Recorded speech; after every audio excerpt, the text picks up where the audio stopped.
Before we get into the NFL draft-focused video we have coming up next, for you guys, if you want more NFL draft videos here on Zachria Sport, simply like this one for me. Right now, Mel Kiper has dropped his updated 2025 quarterback ranking, so I wanted to break him down and give my own thoughts on the players. Of course, here as well, at number 1 for Mel, is Shedeur Sanders, the Colorado quarterback, who is also, by the way, the number 4 overall player on Mel's big board. He has always been a large fan of Shedeur. Sanders gives him a lot of credit for being tough against all the sacks. I would also point out that some of the sacks are his fault. He tends to hold the ball a lot longer than he needs to. He's also a very accurate quarterback. Shedeur, for me, is what I call the executor of an offense.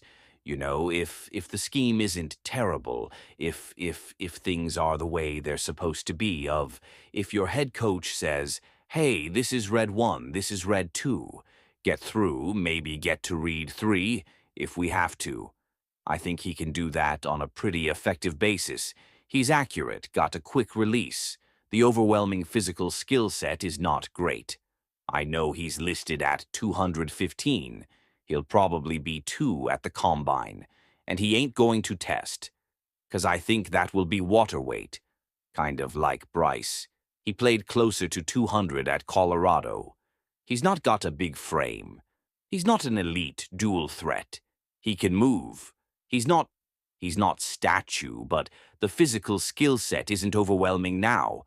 Cam Ward also doesn't have the same overwhelming physical skill set, but he demonstrates a little bit more mobility and a little bit more arm angle stuff. You know, the extreme example is Matthew Stafford, I think, could throw the ball backwards somehow, and it would go forward like he's got unbelievable arm flexibility and angles that he can dell. He's had some ball security issues in the past.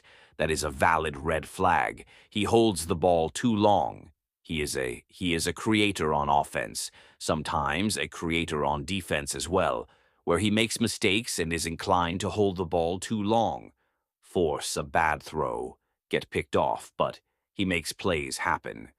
You know, if you're running a Shanahan-style system, maybe you're more interested in in-ear Sanders if you're trying to get someone to generate big play for you. Giants. Cam Ward stands out to me overall for this 2025 quarterback class. It's not great. Someone probably becomes a starter. Maybe you get a Brock Purdy's guy that emerges as a late-round pick who becomes a starter for you. For me, Sanders and Ward are very clearly the top of the class, and there is a draft order or a drop-off after that. These guys have real concerns in their games. They also shown a lot more on a consistent basis, especially outside of structure, than a lot of the guys we going to get to here. Later on, who do you think gets drafted first? SS for Shedeur Sanders, CW for Cam Ward, pin, comment prediction, go vote. SS for Shedeur Sanders, CW for Cam Ward. Mel's got Jackson Darts at number 3 on his list, and I do wonder if a very impressive bowl game performance against the not-good Duke. Much, guys, was a huge factor in that. Jackson Dart screams back up with maybe more when things are the way they are supposed to, when it is on time, when it is in structure, when it is the first read Jackson. Dart has everything you're looking for. He can throw that ball a country mile. The deep ball success was better than anybody in college football. And if you watch the Florida game, you know the downsides too, where if the first read's not there, when he doesn't get to benefit from a great college offense, that doesn't translate that well as for an NFL scouting purpose. Things get dicey, and it becomes, oh boy, after that, got to make him do reads, read things out. It's not very good. So Dart Scott, arm can chuck that ball way downfield in a positive way. But the consistencies, the high-level NFL quarterback asks out of him were not there on old Miss AV. Then there's J.K. in Milroe, Alabama's quarterback. And this is the pros kind of get whittled down to this throw ball, far run fast. That guy normally gets you drafted pretty early. He ran for 700 yards, 20 scores on the ground this year. That guy, I think, as a running back, he's a draftable player. Now, of course, the quarterback is first and foremost there. We watched Anthony Richardson have worse production.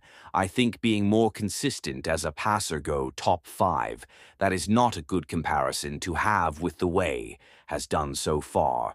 I think if you're drafting Milroe, he has to sit 2 years.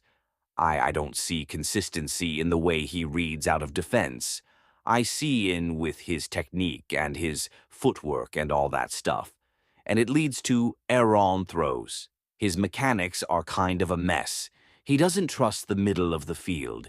It's not good. There's like shades of Malik Willis, where Willis just would not pull the trigger on things over the middle, and that made Mike Ribel hate him. By the way, the physical skill set from an arm strength mobility perspective is better than anybody.